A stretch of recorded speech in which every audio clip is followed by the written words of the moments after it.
but, I try to buy, properties in good condition. And then I rent it. I want to see value kind of right away. Is there an X factor, right? Can I increase the rents in some way? Can I reduce expenses, right? Is there another way to make money within that property that maybe the previous owner overlooked? What's going on, guys? Welcome to the Creating Wealth Podcast, where I, Kyle, from Kyle Curtin Real Estate, interview local top dogs in the real estate investing, wealth building, and personal finance industries. Let's build together. What's up, guys? This week's guest on the podcast is an incredible real estate investor in the Boston area, as well as the founder of the investor-focused real estate team, the Elle Group. Lien has a really cool story, and we chatted about some very valuable concepts in this episode. Some of the things that we talked about included having the audacity to dream, the pros of buying turnkey properties, self-management versus passive management, and so much more. Lien gives several valuable tips for new investors as well as experienced investors looking to scale up, sprinkled throughout this episode, and you are going to have to listen to find out.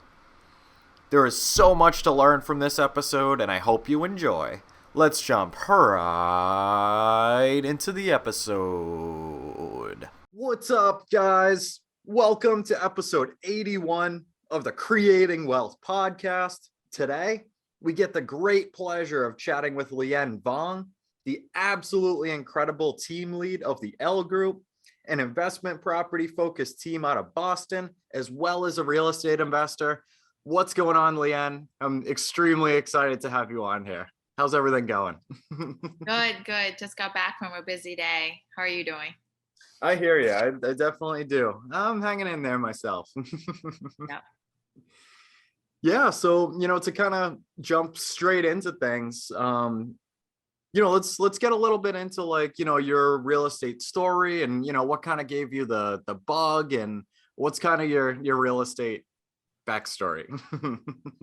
So in terms of myself as an investor, I started pretty haphazardly around 2011, give or take. So it's been maybe in 13, but it's been roughly 10 years or something in terms of me investing. My family and I bought a single family in New Hampshire, southern New Hampshire, as where our businesses were.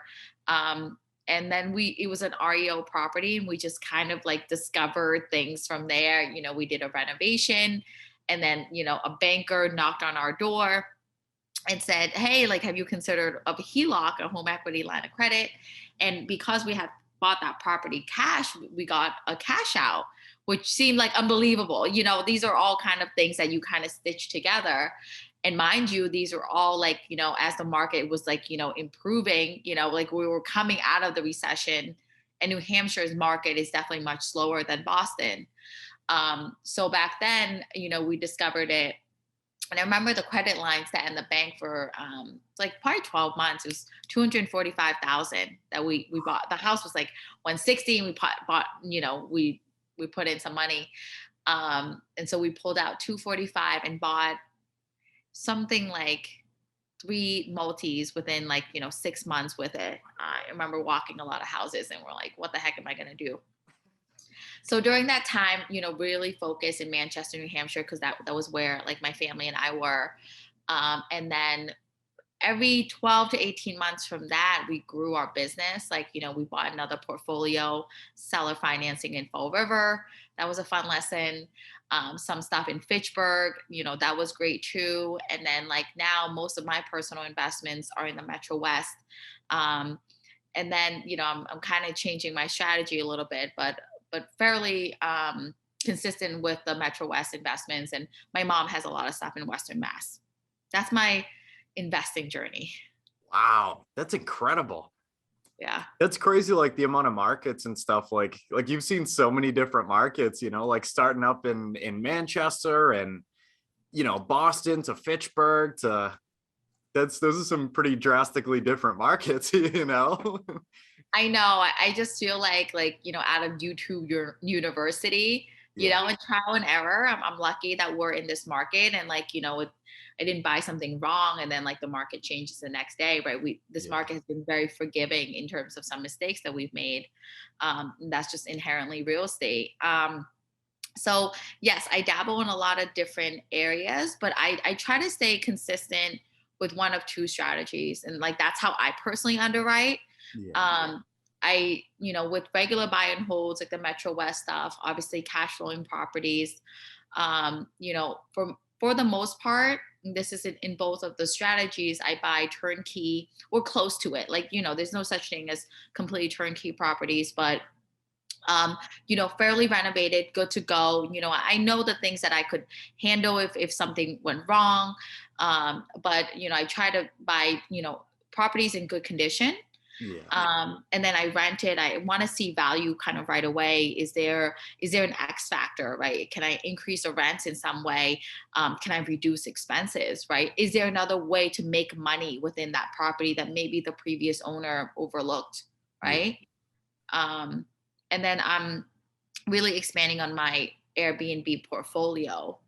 And that's been fun. And that's a kind of a different journey, but I still kind of, pick more turnkey properties, areas that I feel like is growing and is something that I personally would want to stay in an area that I just enjoy personally. Yeah.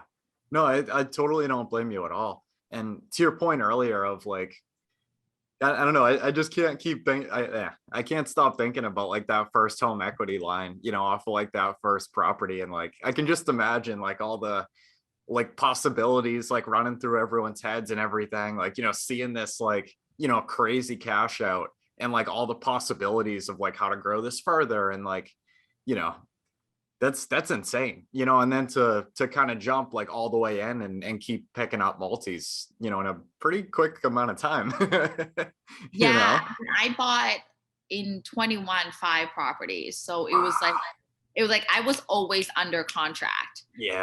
And like I'm fairly consistent with that pace this year. I already closed on something this year, got under contract today, which we can kind of go into that. And we'll likely buy something else in the next 60 days. So it's pretty consistent in terms of my cadence. So, the joke is that like I spend all my real estate commissions buying more real estate. That's what I do. I live a pretty modest life, because I just don't need a lot. And I just prefer my liquidity to go into real estate. That's huge. I totally agree with you. That's the best way to do it, Yeah. And it's been great. And it's really taking care of me. Yeah, 100%. And I mean, the cool thing as well, depending on like, the property type and stuff like that, if you're able to represent yourself in your own transactions, have a little extra piece as well, to kind of help you out a little bit. Fun fact is I've always used agents. Oh, really? So I obviously purchased some off markets, which are unrepresented in all cases. But whenever I buy in different markets, I use an agent. Because I'm an agent and because I really personally value my time, I understand that there's going to be experts in that space. So I closed on Holly House, which is my Berkshire's Airbnb, in October, November of last year. And that agent, whatever they're paid, obviously I know what they're paid, was worth it. Like I was able to like really like fulfill all the needs of my home in terms of vendors, in terms of like just questions about the city, everything like that from him. And knowing that he's like my resource, kind of indefinitely, right? I can always tap into that relationship. To me, that's worth it. And he did all the right things. He earned it. Same thing in Maine. I bought the one that I'm putting together the deal on is a direct relationship that I have. So that's a little bit different, but I personally always use agents.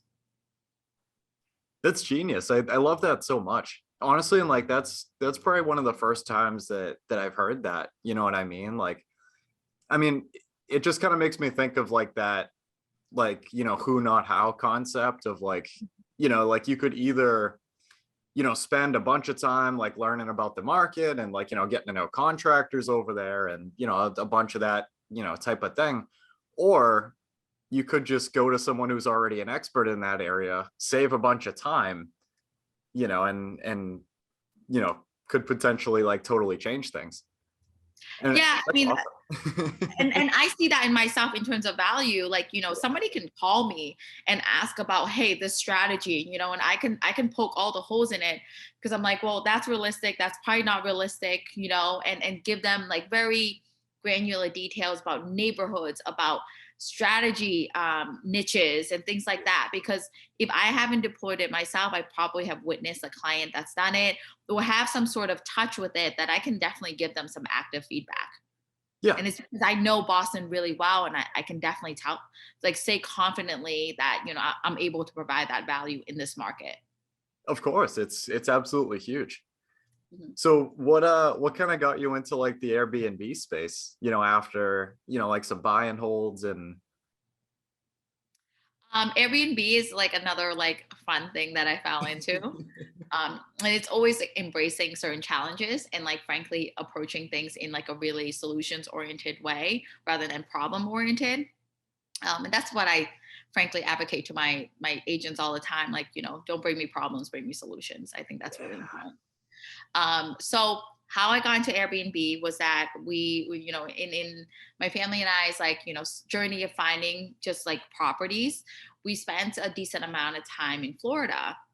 And we just like, we're in Naples. And this was like a really crazy journey where we were there for probably 3-day weekend. We literally flew into Fort Myers, did a day of Fort Myers, did a half day in Cape Coral, and then the rest of the time in Naples. We looked at property in both those three towns, and we decided to buy in Naples. We spent the entire day and we chose that house. Like it wasn't, you don't have to, we were playing Monopoly. We bought some land, we bought a house. And, thinking back now, like I'm an agent and I'm like, oh my God, like how did they believe that I was going to execute like that? yeah. But we did. So we bought it thinking that we would spend time down there. Like Airbnb was not on our mind. It's something people talked about, but it just was not what our strategy was. So we didn't think about it. And, renovated that house. It needed a little bit of love. And then we gave it to a property management company who promised to rent it. And then I begged my mom, I said, hey, there's Airbnb. Let me just put it on. Let me put it on. What's the worst that's going to happen? You're doing a whole lot of nothing now, you know? And we got a booking, I swear, like right away. Like we got a booking right away. And the rest was kind of history in terms of that. And then so we had Naples, and then we had 2 in Vietnam. That was fun. I did rental arbitrage, the Airbnb in New Hampshire. What else have I done? Like just really kind of fun things that like when I get bored, I dabble and stuff. So like all these things are very realistic, and I've done all of these in the last like 5-ish years. And so like, people are like, oh, those opportunities don't exist. Like just open your eyes. I did seller financing with 0 money down 4 years ago. Damn. Like these things are real. So just embrace it. That's incredible. I know it still blows my mind. I hear it all the time of like, people that are looking directly for like short-term rentals and stuff like that. They're like, oh, like I don't buy anything less than like a 30% cash on cash. And like I'm like, whoa, wait a minute. Like right. Hey, if you can find me a 30% cash on cash, send it to me. I know I hear like really crazy numbers like thrown around like that, for people's criteria and stuff. And, comparing that kind of strategy to, just like a residential buy and hold, like you're hoping for what, like 8, 10, something like that. Right. And then like you hear all these crazy numbers and it's like, wow. Yeah. Yeah. I mean, it can definitely like, be really like, I don't know, I guess like the numbers really shine with Airbnb, but there's also like different amount of risk. You can't obviously Airbnb everything, but I'm buying 3 in the last 6 months, and so, I kind of have like really tunnel vision, obviously. Yeah.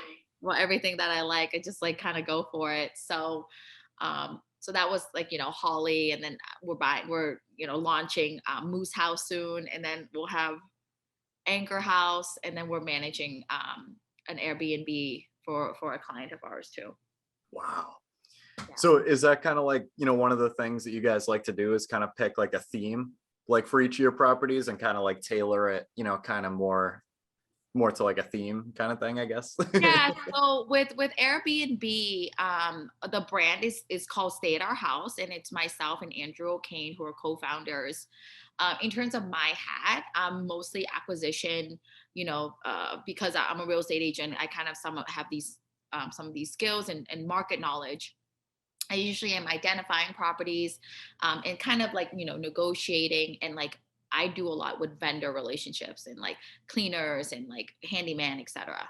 For his role, he does marketing. He does like our entire branding, themes. He does our design. He will also work with some of the like construction vendors to execute on the vision. I do more permanent staff, if you will. So with that, we have Stay at Our House, HAUS.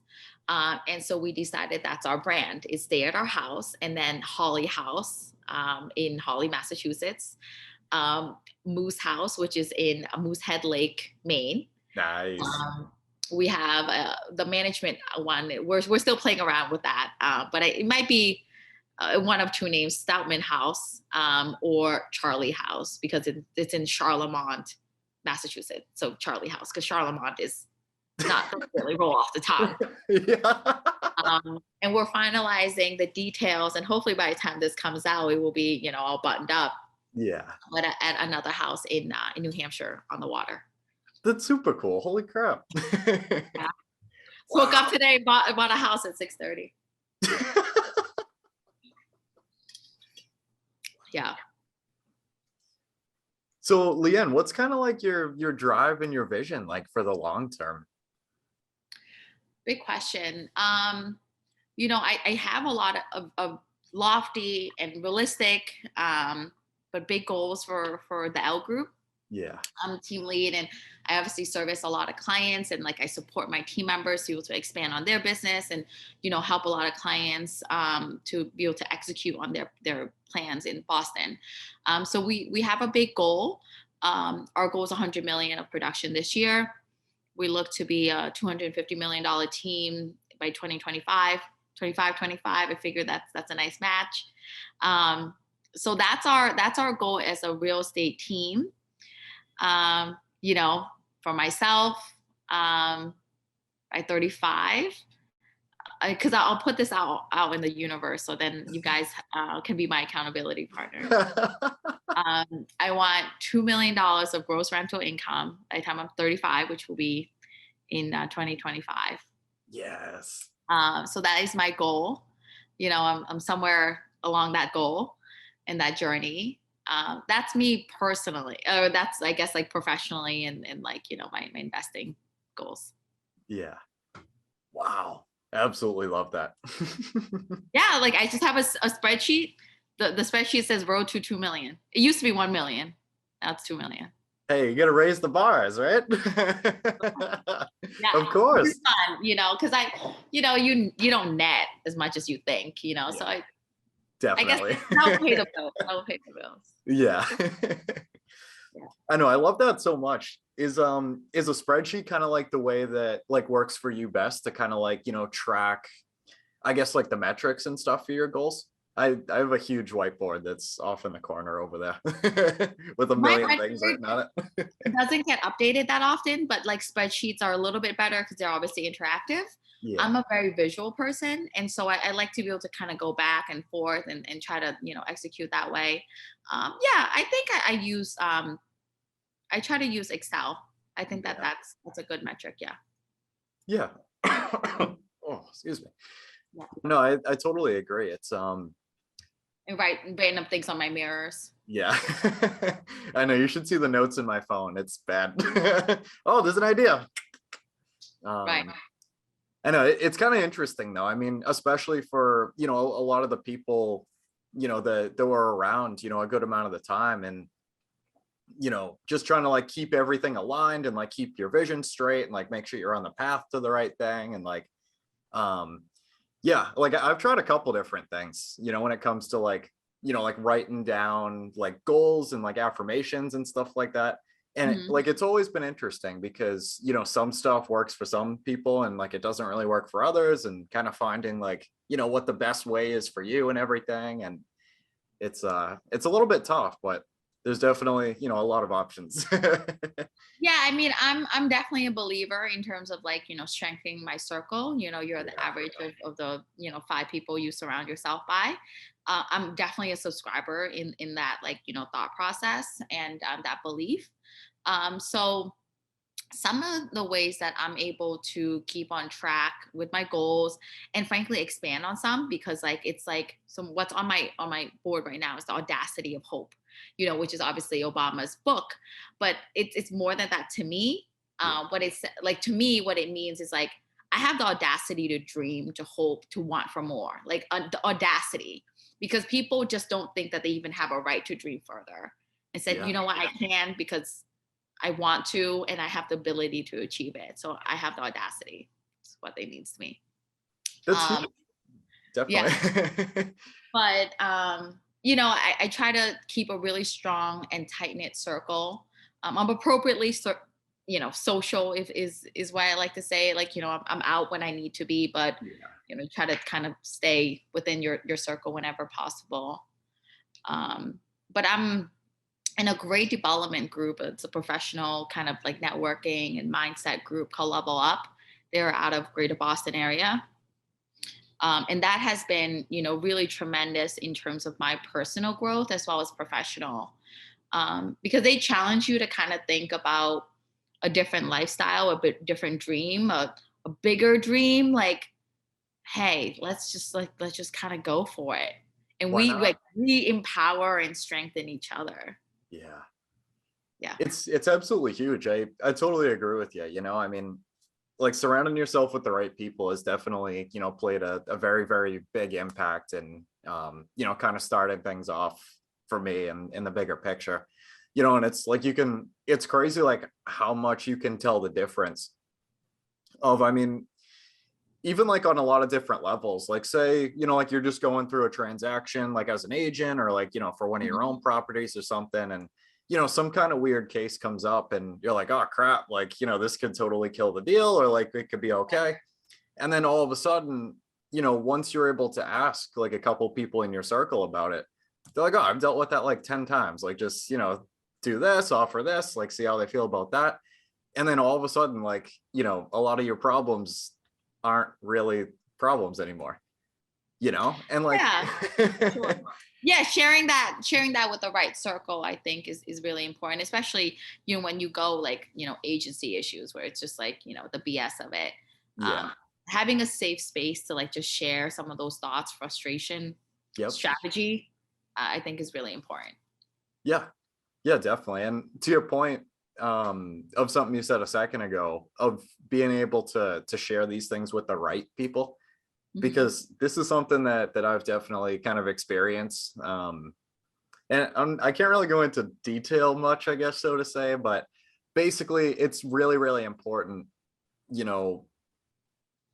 basically like who you share your visions and like your ideas and your dreams and stuff with, because there might be people that you care really, really a lot about, but like might not necessarily, kind of have like the open-mindedness or like the interest that you might, as a dreamer, as an investor, entrepreneur, whatever. And they might tell you something drastically different than, someone else who's kind of at the same level and like, kind of thinking in the same context. And it's kind of a tough dynamic, because like you could, tell like 2 people this dream and have one person trying to like, I don't want to say keep you down, because it sounds kind of negative, but try and keep you safe, I guess you could say, and kind of put forth like, some of the negative like risks and everything. And then you could also have that person on the other side of the spectrum that's like, oh, like you're just doing that, like why not do double that? Like, why not? Right. And it's interesting. It's good definitely to guide, to guard rather, yourself from those situations. And I mean, this is all certainly trial and error. I've shared certain things where I just felt like I would have executed a little bit better if I had told the right audience, to be able to like really empower me with the tools to be able to execute. And then, there are great moments when I am in the right room. Yeah. So it all takes a little bit of time, but it looks like you're in the right path. Thank you. And like that's something that I try and kind of tell as many people as possible, is like, especially the amount of resources that we have that are at our fingertips.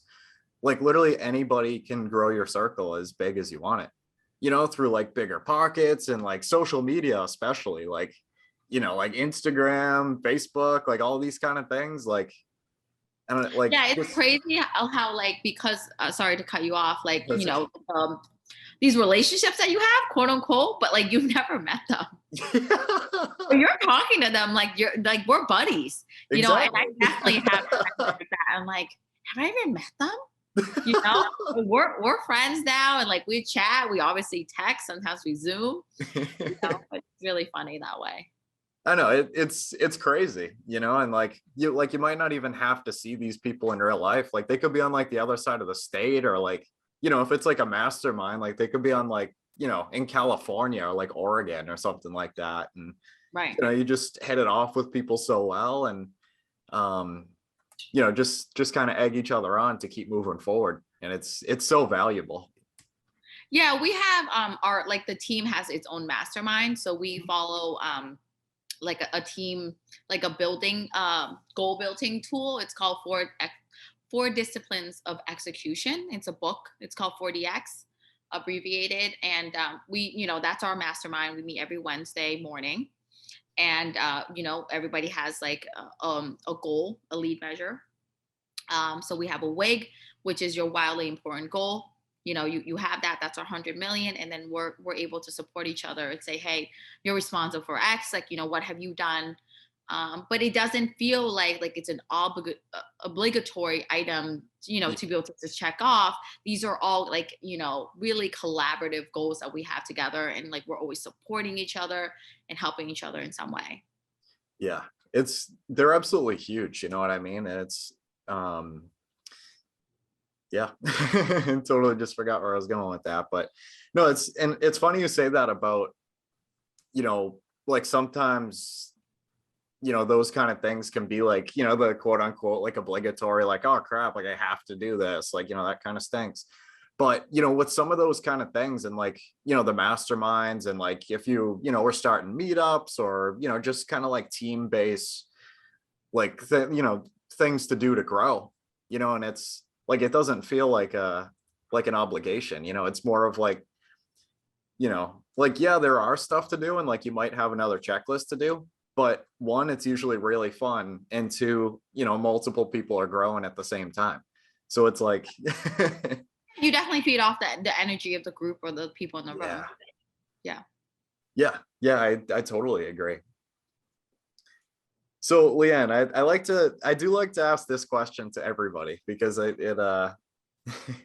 don't know, I just kind of like to see people's reactions, because it's a little bit deeper than the rest of them. So how do you define wealth? That's important, because I always like am striving to be wealthy and not rich. Like, yep. Rich to me seems a little crass, frankly. How do I find wealthy? I think somebody who is wealthy versus somebody who is not wealthy, right? I think it's freedom. Yeah. And I like, that's something that I've always like strive for. I've had certain experiences in my past where I didn't feel like I had freedom and like a true control of like how I was going and like what direction I wanted to take or could take, right? But wealth to me means freedom. It means freedom in love, right? Like to be able to be like wealthy in happiness, I think is important.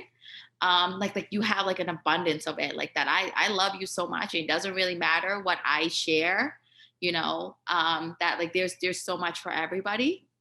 I think like, that's a more, I guess, like rosy picture of wealth. And then you have like financial, right? And like going back to that one word of freedom, saying that someone's wealthy means that they frankly don't have to work. And people do, because human nature, I think, always needs a certain purpose, a certain goal, and, something to believe in. But, you are no longer waking up and having to grind for that dollar.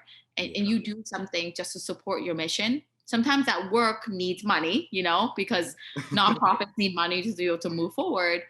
But,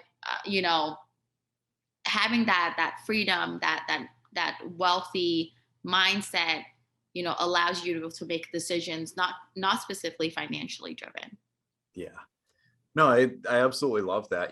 I feel like everything pretty much just kind of like really boils down to like just happiness, Mm-hmm. and like,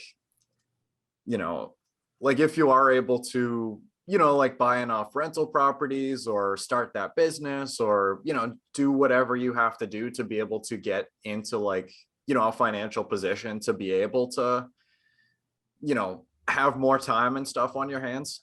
I mean, Mm-hmm. I absolutely love like, yeah, I can't talk today.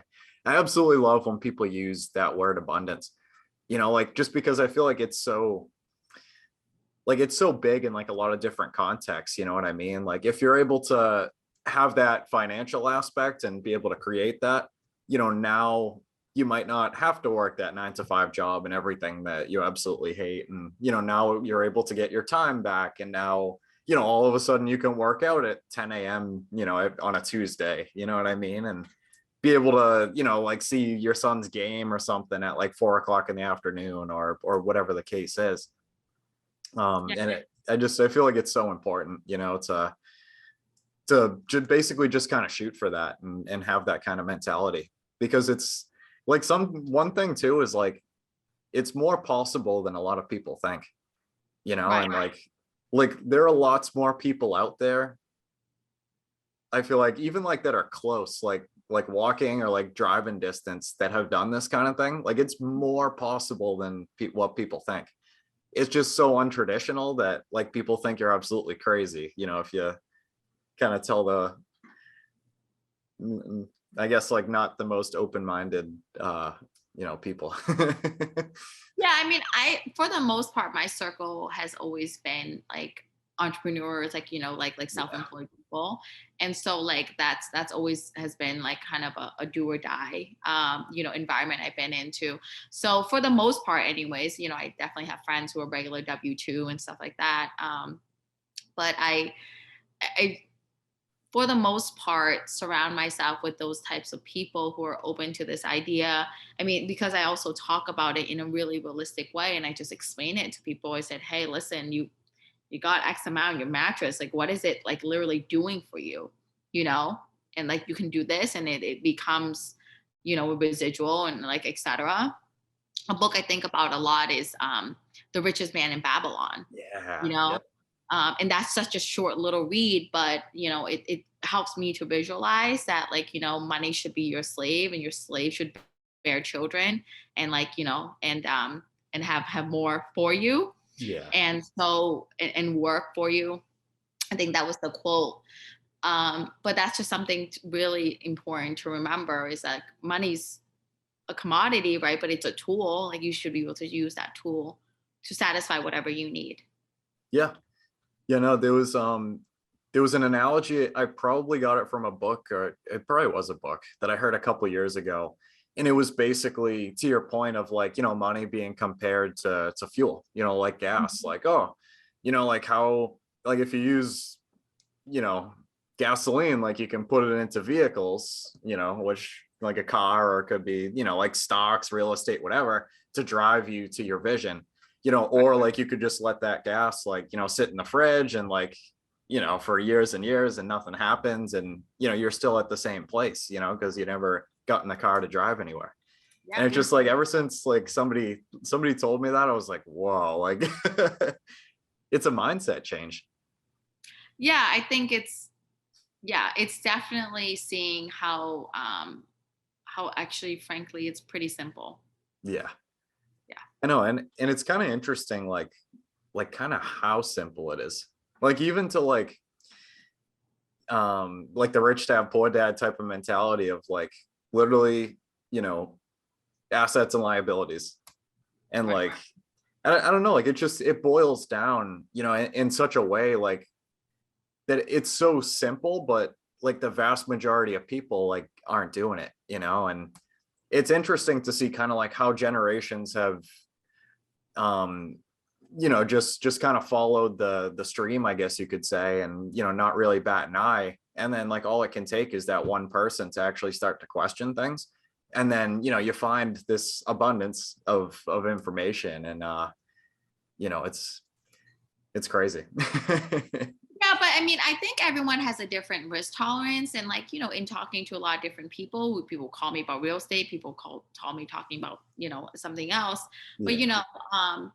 I can kind of figure out, fairly quickly what's their risk tolerance. And I can't answer that for them. Everyone's different.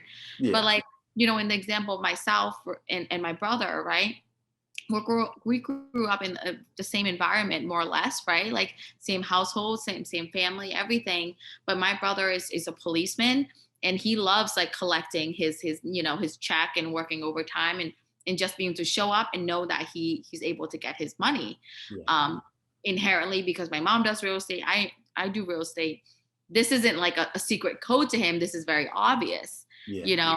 and he's seen that power in himself. He bought a condo 225, and he sold it. It was like in 19. He just sold it this spring, or maybe it's winter now, for 310. He walked away with a really good, like, and he didn't do anything. Like, we all know he didn't do anything. But that's just the market, and and he sees that firsthand, but he's still not willing to take the risk to be able to, to buy a multi or something. For him, he's very happy with his townhome. Maybe he'll buy a single. Doesn't really matter. Yeah. Just because we understand a certain language doesn't mean that everyone else has to be able to, I guess, follow suit. Yeah. And it took me a while to just like accept that that's okay. People are just built differently. That's okay. I don't blame you. That's something that I've actually started to kind of realize recently.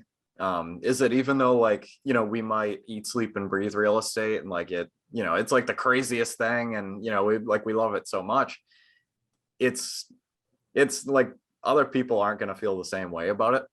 Like, even though, like, I think it might, like, a big part of it might just be like the really life-changing, possibilities and opportunities that can happen from like even just buying like, a 2 or 3 family or something like that, like give it to a property manager, and like, like just the possibilities, like, oh dude, like, like you can build up a ton of equity over time, and like, just outsource as much as you can, and like just like using it as a tool, even if like, you're not trying to buy like 1, 2, 3, 10, 50 buildings, you know what I mean? Like just kind of comparing that to like, a 401k or something like that, and like just the possibilities, and it is definitely a hard pill to swallow, because like, we get so excited about it and everything, and like, oh dude, like all this crazy stuff is happening, and like we've seen it change a lot of lives, and it's like, oh dude, like, like you can do this too, like here are the 3 steps, and some people just don't want it, like, and that's I fine. can write a book about it. Like you want me to write a book? I'll write, like, like, but like, I think people oftentimes, one, like they're scared to execute. Fine, that's okay. But and you'll I'm sure you've run into this with different prospects, or sometimes people call you and they say, hey, and I'm new to real estate, really want to get started, and then you discover that they think that you're the magic pill, that like you being analysis paralysis in your house, doing whatever you're going to do. But if you pick up the phone and call me, that I have the answers for you, and I'm going to help you execute, talk to me. I'm happy to, like, guide you there, because that's our job. And that's how I feel fulfilled as a person. But I can't, I can't get in the car, drive with you, make you buy this house. Yep. Right. I'm a tool that you can use to be able to get to your goal. But it's really funny. People think that talking to me or any agent, I'm sure you, is the solution to their analysis paralysis. Like, no. Getting pre-approvals is not the reason why you're going to buy a house. Not going to happen. You're going to buy it. That's it. Yeah. No, I think it's interesting too. Like, I wonder if it's just from like, I don't know if it's maybe like I don't know, just kind of like a popular opinion that like, an investor focused agent, like you said, like they're literally the key, like, I'll give you Lien's number, give her a buzz, and like, she'll literally solve all your problems. Like, just save your money, and like, everything will be great. which will be true, definitely. But, you know, I totally agree with you. You know, like you still have to put a lot of work in. Like, it's not just like putting people in the right order and being like, all right, like run with it, you know, like everything will be great. You know, I'll make a ton of money and quit my job and whatever. But I don't know. I feel like that picture is kind of painted sometimes, you know, of agents, you know what I mean? It kind of in this aspect is like, you know, it's not just kind of like a, you know, like a catch-all type of thing. And like, you know, just because you have money, like, you know, and you're going to an agent, like they'll, you know, A they'll make magic it portal work. doesn't just show up. Yeah. You know, everything takes a little bit of time, Yeah. you know, and sometimes I'll just, you know, I kind of talked about this with a client recently. I just asked them because they just weren't like really responsive and people are busy. That's okay. And Yeah. I just asked them, I was like, do you think you're in a position to buy a house right now to make an investment? I don't say that accusatorily, right? Like, Of course. do you think realistically you are in a position to do that? Because it will take time, it will certainly take money, but Yep. heart, right? Time away from your family and your kids and whatever you have at home. Are you in the position to do that right now? Yeah. You know? And I think that they're probably a little shocked that I asked them that because that's so direct. But maybe this is your out. Say Yeah. no. It's okay. Exactly. And that's, Say no. I feel like those kind of conversations a lot of people are scared to have, you know, because it's definitely not glamorized, but those are some of the conversations that mean the most, you know, Right. and being able to tell people like, oh, hey man, like, you know, I don't know if this is the house for you, you Right. know, and like, because I mean, like, that's what it is at the end of the day, you know, like we're trying to set people up with, you know, some of these investments and stuff, and you know, a lot of people buying like their first house hack or their first flip or you know, whatever the case may be. And I don't like, I don't know, I like it. I have a lot of respect, you know, for basically, you know, agents and like people that have to have some of those conversations sometimes of like, hey, like, you know, there was a couple things wrong with this, like, you know, I don't know if this is the one for you. And it's, you know, because I mean, a lot of people out there might just be like, all right, you know, you want to put an offer in, like we'll shoot like 40K low and hope for the best. It like it's a whole different conversation, you know, and it's How I kind of tackle like, you know, a client seeing like a property that I just don't feel like is confident for them or like, yeah, you know, in the condition, whatever. I just always point out the X things, right? Like, you know, look, the foundation, yeah, it has, you can kind of see through it. You know, is that comfortable for you? I yeah, just do that. It's very easy. Like, is that comfortable for you? If you feel comfortable with that, that's the information. You feel good? We're good. It's your house. yep. I also say that all the time. It's your house. Yeah, Yeah. yep. Yeah, no, So I totally agree. And like that's some of those that or those conversations are you get a lot out of those conversations. You know what I yeah. mean? Like you learn a lot about, you know, the client and their needs, like a lot past, you know, just shopping for a house, like what makes them scared, like, you know, kind of solutions and stuff like that, you know, that can be had. And I don't know, it just it makes you more aware. And I think it makes them a lot more aware too, you know, that like you're like on their side, you know, for exactly what they're looking for and everything. And you know, you're right there next to them. Yeah, I mean, it's in agency. It's definitely a relationship game, and people have like, you know, some good instincts about people, and it should feel good. You know, I think that myself, like sometimes walking in a property with a client and literally walking right out, and they're like, "Why'd you walk out?" And say, "Well, walk in. I personally don't think it's the right house for you." And they Yeah. walk in and they find out for whatever reason it's not the right house for them, and they're like, "You don't want to walk the whole thing?" And I said, "Your time's valuable. Do you want to walk through the whole thing?" You know, and it's so simple. Like they're startled by it, and it's like we don't have to do the dance. This is not the house, Yeah. no. And I learned that frankly from some wealthier clients that I have. They're very intentional with their time, and I learned like to respect other people's time. Certainly respect mine. Right? That is not it. It's not it. Let's go. Yeah. That makes a lot of sense. You know what I mean? Like, So do I that mean, this weekend. Okay, because you know, kind of right away. Like, oh my you do. god, Yeah. yeah, you picked a property that looks so good, You right? definitely do. So And you walk in and you say, "Oh, it's not it." You don't have to look at the basement. Why go to the attic? exactly. Yep. And I don't know about you, Lien, but like when I'm on a showing, I like to, if possible, to see the basement first. Because I mean, like in my opinion, like, depending on what's in the basement, I mean, obviously, like, you don't want to ignore like what's above that, like unit count and like potential, changing rooms around and adding bedrooms and whatever the case is. But I feel like if you're able to look in the basement first, then it tells you a lot, and like, like, I feel like, I mean, I don't explicitly do that first, but yeah, like the basement's the good stuff. yeah, that's the fun part, right? Yeah, that's the good stuff for sure. Yeah. I know. I feel like that's kind of a habit that I've built up, is to try and look in the basement first. You know what I mean? And like, if you see like, oh, like there's knob and tube in there, like the basement's literally like, a basketball sized hole over there. Like it's, there's 3 inches of water in here. Like Right. it might kind of mess with, well, I don't want to say mess with, but it could make you it could influence your decision on the rest of the building very, very quickly, depending on what you find. Because that's the fundamentals, all the stuff is in the basement. Yeah, it definitely is the fun see a stuff. lot of termite damage in the basement. Yeah. Yep. So, Lien, what is your best piece of advice to new investors that want to start and manage their rental portfolio? Or even to like buy their first building or jump into real estate? So there's 2 pieces to that question, right? Like what's the first part is like someone who wants to self-manage. I would say don't do it. Don't do it at all. Especially in a situation where you're doing it as a buy and hold, when you don't live on the property, you're not doing a house hack, because it's not very typical for people to house hack and get management. That's pretty rare. Yeah. You're like really there. But particularly for clients who are just doing regular 25% down, they want to park some money and diversify their portfolio. Do not invest. Do not manage your own property. A great way to never buy a building again is to manage it. You only buy one building in your lifetime?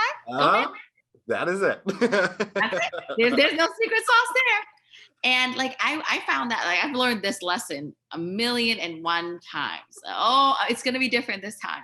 It's gonna be all right, I promise. It's never different. Don't go back to that guy. He's not different. So in all seriousness, I found like, when I was buying like a new batch of properties, now that I've gotten rid of my trash, we're going to start new. I wouldn't even drive to the house to get rent. I wouldn't even do the things. And literally money was sitting there waiting for, I wouldn't even go. I was like, oh, I'm busy. The check's there, and then you would find something else. And I was like, something's got to give. Like, I can't freaking do this, And so I hired a management right away, and I never looked back. Yeah. But, so I would say that if you're regular 25%, do not manage your own property, because you are so busy in your own life doing literally anything else to be listening to these people talk to you. Yep. That's that.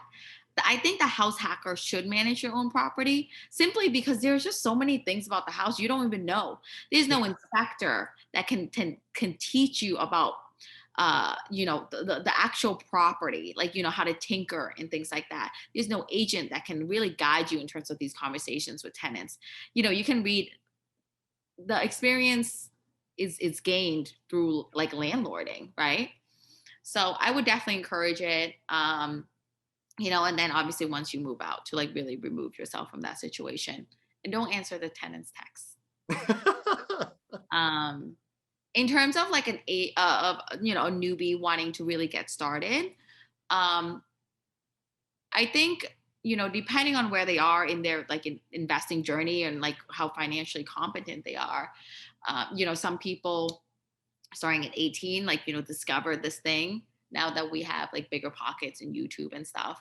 I would definitely start to establish a W-2, and like people find that out the hard way. Even if you're a 1099 worker, right? People are always frankly trying to cheat taxes and like do this and weasel their way. It bites you when you claim you make $23,000 last year. Why would they give you a $500,000 house? In what world does that make sense? Oh, but I have the cash. No, that doesn't make any sense. Money. Like, that's fundamentals. Yep. And so if you're an 18 person, like, those were some of the advice that I would give, is like establish good credit, good good job, like an employment history, and certainly save as much as you can. If you're a professional now moving to like a 30-year-old, you're right, like, starting, who probably has a decent career, I would figure out, like, kind of geographically where you want to be, and then start visiting some open houses. Likely at this age, you have some savings typically. You have a good job by then, and then you want to go look at open houses and just ask yourself, do I want to live here? You'll answer that question very quickly. And then you can decide if you're a condo buyer in the city, you're trying to house hack by bedrooms, or you don't mind moving out to Framingham and buying a 2-family, because you can obviously get more bang for your buck out there. I would say those are some of my advices. That's awesome. No, and to your point in there, one thing that I realized was, especially like if you're looking for like your first house hack, like I feel like it's very, very important to remember to ask that question of, if you're comfortable living in this building. Because I feel like, at least, for me, when I was going through, or going to like a lot of showings and stuff like that, trying to buy my first place, like, the numbers might look great, but then you realize, like, oh, I actually have to live in this for a little bit, and like, depending on how you treat that situation, that's a whole nother thing, but Right? But I mean, it's pretty important. I mean, even like, thinking about things like parking, like, oh, like, this is like a 6-bedroom duplex, like, in this, awesome street, part of town and everything, but there's, 2 on-street spots, and like the other ones are like right there, like thinking about the winter time, and like, if you're going to be living in there, like, you and your tenant could be fighting against each other to get the parking spot or something. And right. Yeah, you don't want to do that, but those are all important to consider, especially in a house hack kind of situation, rather than just buying it 25% down or whatever. Yeah, and invest from there. Exactly. No, that's absolutely awesome. Now, my last question for you, Lien, I like to ask this one too, and we already kind of talked about a lot of it, quite a bit, but the question is, do you read? And what is your favorite business, investing, or real estate book that you would recommend to anyone? Do I read? I do. Last book I read was the Nike book, like, with Phil Knight. I forgot the name. Shoe Dog. Exactly. Yeah, I just finished that one. I just went to Mexico and I read that.